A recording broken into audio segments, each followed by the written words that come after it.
How are you celebrating the 4th of July this year, America's 245th birthday? Last year, in the middle of the pandemic, 78% of Americans said celebrating Independence Day carried a high or moderate health risk. This year, only 41% of adults say that.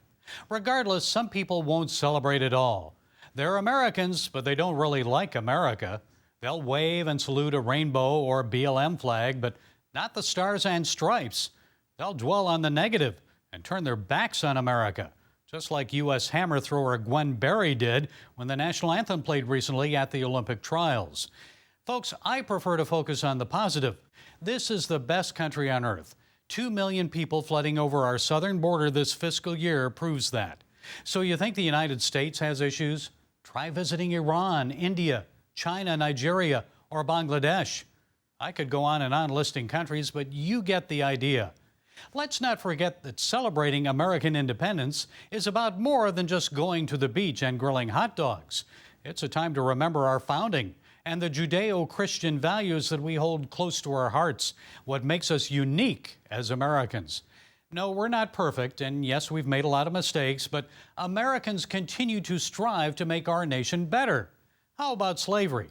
Yes, like many nations and cultures, Americans participated in that ungodly travesty. But guess what? We ended it. Today, we celebrate the death of slavery in the USA with a national holiday, Juneteenth. Much more needs to be done to overcome past and present injustices, especially for Native Americans who suffer from poverty, unemployment, drug and alcohol abuse, and suicide on their reservations. But we need to provide them with a helping hand, not a handout.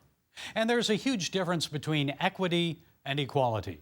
The U.S. Declaration of Independence tells us that all men are created equal. Yes, God has made us in His image. We are all born equal, but He has given each of us different gifts and talents. I wouldn't be a good physicist or engineer. That's not my gifting. You may not be a gifted public speaker, but you're a great nurse or a carpenter.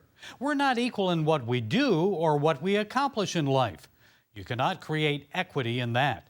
But we can assure equal opportunity. Again, the Declaration of Independence, signed 245 years ago, states that all people have the right to life. That includes babies in the womb, by the way, liberty, and the pursuit of happiness. That's the ideal, pursuing and protecting those rights. So let's set aside our political differences and celebrate America, our freedom, and what binds us together as we strive to create a more perfect union. Well, that's it today from the Global Lane. Be sure to follow us on the CBN News and NRB channels, social media, and our broadcast affiliates. And until next time, happy birthday, America. Be blessed.